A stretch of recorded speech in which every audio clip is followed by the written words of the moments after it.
আজ একটা ইউনিক গায়ে হলুদের অনুষ্ঠান আমি আপনাদের মাঝে শেয়ার করব। আসসালামু আলাইকুম, আপনারা সবাই কেমন আছেন? আলহামদুলিল্লাহ ভালো আছেন মনে হচ্ছে, আমিও খুব ভালো আছি।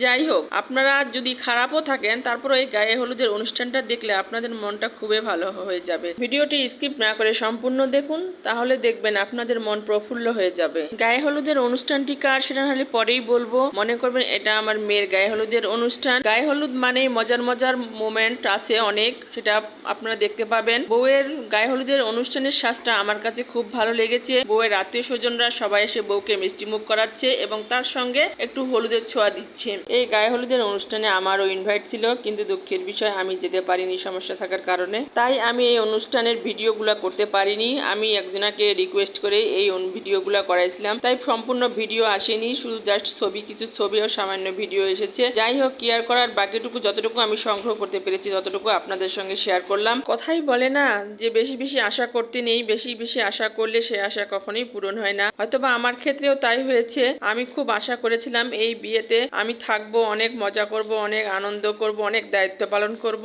বাট আমার কোনো আশাই পূরণ হয়নি, তার মানে আমি যাইতে পারিনি। গায়ে হলুদের অনুষ্ঠানটা ছিল আমার একমাত্র স্নেহের ভাস্তির। বর হঠাৎ করেই গায়ে হলুদের অনুষ্ঠান শেষে চলে আসলো বউকে হলুদ পরানোর জন্য। এটা বউ এবং বউয়ের আত্মীয় স্বজনের কাছে বিশাল বড় একটা সারপ্রাইজ ছিল, তাই একই মঞ্চে দুজনাকে হলুদ পরানো হলো। গায়ে হলুদের কেক বর বউ দুজনে একসঙ্গে কাটলো। কি ইউনিক একটা গায়ে হলুদের অনুষ্ঠান, তাই না? শুরুতেই বলেছিলাম যে গায়ে হলুদের অনুষ্ঠানটা খুব ইউনিক ছিল। বরকে এবার হলুদ পরিয়ে দিল বরের দাদি শাশুড়ি, বউ লজ্জায় মুখ ঢেকে নিল। যাই হোক, অনুষ্ঠানটা খুব মজার ছিল, তাই না? আমিও একটু বলতে বলতে মজা করে ফেললাম। আসলে বউ সুন্দর করে ছবি তোলার জন্য স্টাইল করে পোজ দিচ্ছিল। আজ এ পর্যন্তই, দেখা হবে নেক্সট ভিডিওতে। আপনারা ভালো থাকেন, সুস্থ থাকেন এই কামনায়। আল্লাহ হাফেজ, আসসালামু আলাইকুম।